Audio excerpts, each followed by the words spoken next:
的哭泣永远难忘记。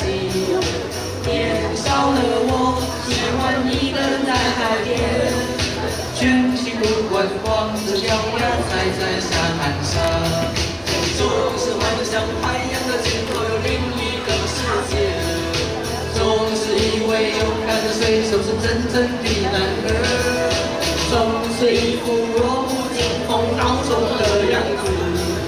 在受人欺负的时候，总是听见水手说：“他说风雨中这点痛算什么？擦干泪，不要怕，至少我们还有梦。”他说风雨中这点痛算什么？擦干泪，不要问为什么。